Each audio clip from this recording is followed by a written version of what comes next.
بسم اللہ الرحمن الرحیم، السلام علیکم۔ امید ہے آپ سب خیریت سے ہوں گے۔ آج کے ولاگ میں ایک مرتبہ پھر ہم سموک کو ہی ڈسکس کریں گے، کیونکہ سموک کا جو مسئلہ ہے بڑے تسلسل کے ساتھ جاری و ساری ہے، اور آج ہم اس کے سولوشنز کو ایک بار دوبارہ سے مزید ڈیٹیل کے ساتھ ایڈریس کرنا چاہیں گے، کیونکہ دنیا کے بڑے شہروں میں یہ مسئلہ درپیش آیا ہے۔ 1952 میں گریٹ سموگ آف لنڈن کا جو واقعہ ہے، جس میں ہزاروں افراد کی ڈیتھ ہوئی، اسی طرح سے زیادہ پرانی بات نہیں ہے، 2014 سے 2017 تک بیجنگ جو تھا، جو کہ کیپٹل آف چائنا ہے، دنیا کا آلودہ ترین شہروں میں اس کا شمار ہوتا رہا ہے۔ تو کس طرح سے انہوں نے اس چیز کو ہینڈل کیا، مینیج کیا اور اپنے شہروں کو آلودگی سے پاک کیا، یہ انتہائی سبق آموز قسم کے ایکسپیرینسز ہیں، جس سے ہماری حکومتیں سیکھ سکتی ہیں کہ کس طرح سے وہ اپنے شہریوں کو اس فضائی آلودگی سے محفوظ رکھیں۔ اوکے، سب سے پہلے پاکستان کی سچویشن جو ہے وہ دوسرے ممالک سے اس طرح مختلف ہے کہ یہاں پہ جب بھی کوئی حکومت، چاہے کسی بھی سیاسی جماعت سے اس کا تعلق ہو، کوئی بھی کام کرنا شروع کرتی ہے تو اس کی ایک پولیٹیکل ایکسپلائٹیشن کا آغاز کر دیا جاتا ہے۔ جیسا کہ جب 2009 میں یہاں پہ میٹرو بس کا پروجیکٹ شروع ہوا، جو کہ ایک پبلک ٹرانسپورٹ کا منصوبہ تھا، شہر میں موجود گاڑیوں کی تعداد کو سڑکوں پر کم کرنے کا مقصد تھا، تاکہ لوگ آسائش کے ساتھ ایئر کنڈیشن بسز میں ٹریول کریں اور آلودگی کو کنٹرول کیا جا سکے۔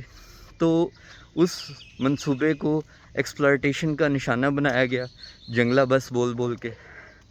تو بیجنگ نے بھی اور لندن میں بھی جو ان کی جو پولیٹیکل ایڈمنسٹریشنز تھیں، انہوں نے فضائی آلودگی کو کم کرنے کے لیے جو اقدامات اٹھائے، ان میں یہ سر فہرست ہے، جس میں پبلک ٹرانسپورٹ کے جو پروجیکٹس ہیں ان کو امپروو کرنا، اور یہاں تک کہ سڑکوں پہ موجود گاڑیوں کی تعداد کو 50% تک کم کرنا شامل ہے۔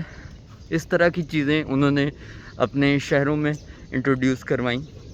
اس کے علاوہ شہریوں کو یہ ترغیب دی کہ وہ زیادہ سے زیادہ سائیکلوں کا استعمال کریں، زیادہ سے زیادہ الیکٹرک وہیکلز کا استعمال کریں، تاکہ ہم زیرو ایمیشنز کو اڈاپٹ کر سکیں۔ تو اسی طرح سے جو انڈسٹریل ایمیشن تھی، اس کے ڈیٹا کو فیکچول بیسس پہ اڈاپٹ کیا گیا، اسٹڈی کیا گیا، اور ان پہ جو قوانین کا نفاذ تھا اس کو یقینی بنایا گیا، تاکہ انڈسٹریل ایمیشن کو کنٹرول کیا جائے اور فضائی آلودگی میں کمی لائی جا سکے۔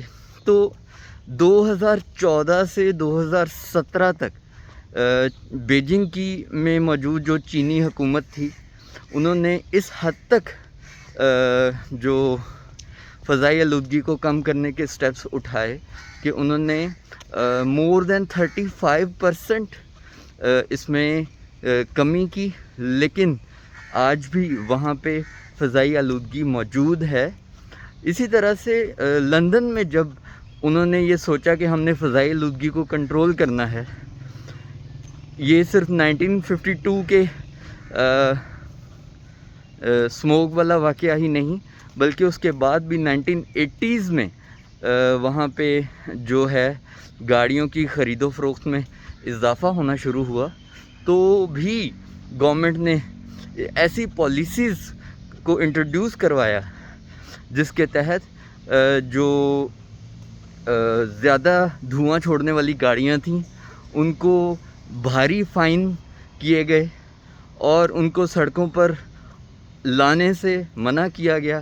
اس کے علاوہ انہوں نے فیول کی کوالٹی کو امپروو کیا تاکہ فیول کی بہتر فیول سے جو کاربن ایمیشن ہے اس کی کوانٹٹی کم ہوتی ہے. تو انفیکٹ پاکستان میں بھی آج تک یورو 2 ہی چل رہا ہے جبکہ دنیا یورو 5 کو کراس کر چکی ہے. تو دیکھتے ہیں کہ حکومت پچھلے سال تک تو آرٹیفیشل رین کا ایک ایکسپیریمنٹ کرنے تک محدود تھی جو کہ اس سال تک ابھی تک وہ بھی ممکن نہیں ہو سکا. تو آگے کیا ہوتا ہے یہ دیکھنا بہت اہم ہے. شہر میں موجود دھواں چھوڑنے والی گاڑیوں کو کم کرنے کے لیے جو ڈفرینٹ زونز بنائے گئے جو لنڈن سٹی انتظامیہ کی جانب سے جنہیں اسموگ فری زون کہا جاتا تھا. اور اس سے یہ ہوا کہ پہلے 6 مہینوں میں جب وہ قوانین کا نفاذ کیا گیا تو پہلے 6 مہینوں میں ہی جو فضائی آلودگی تھی وہ 50% سے زیادہ کم ہو گئی تھی. تو یہ بہت اہم بات ہے. اگر ہماری حکومت اسکول کالج یونیورسٹیز کو چھٹی کرنے سے تھوڑا آگے بڑھے اور شہر کی فضائی آلودگی کو کم کرنے کے لیے، بلکہ اب یہ بات صرف لاہور تک محدود نہیں ہے بلکہ پنجاب کے تمام بڑے شہروں میں اسموگ نے لوگوں کا جینا حرام کیا ہوا ہے.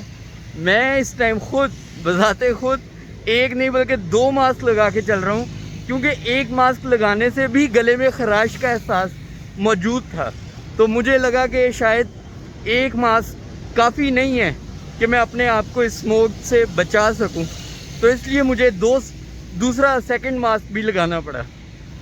تو صورتحال اس طرح سے ہے کہ اب دیکھنا ہے کہ ہماری حکومت کا کیا ایکشن رہتا ہے اور کس طرح سے حکومت اس کو مینیج کرتی ہے. اس میں کوئی شک نہیں ہے کہ جو حکومت کی لیزینس ہے اس معاملے کو سالوں سال تک کھینچ سکتی ہے اور اگر وہ اس معاملے کو حل کرنا چاہے تو بھی ان کے لیے کوئی مسئلہ نہیں ہے. شہر میں موجود درختوں کی تعداد میں ایمرجنسی بیسس پہ اضافہ کرنے کی ضرورت ہے. کہا یہ جاتا ہے کہ پچھلے 20 سالوں میں لاہور شہر میں جنگلات میں 70% کمی آئی ہے اور جس کی وجہ سے فضائی آلودگی جو ہے اس کی جو ایک نیچرل فلٹریشن کا پروسیس تھا وہ ختم ہو گیا. تو اس کے ساتھ ہی آج کے ولاگ کو کلوز کرتے ہیں. جن دوستوں نے ابھی تک چینل سبسکرائب نہیں کیا please subscribe Mosha T V official and don't forget to click on the bell icon تاکہ آپ کو آنے والی مزید ویڈیوز کا نوٹیفیکیشن ملتا رہے. آپ کا بہت بہت شکریہ. اللہ حافظ.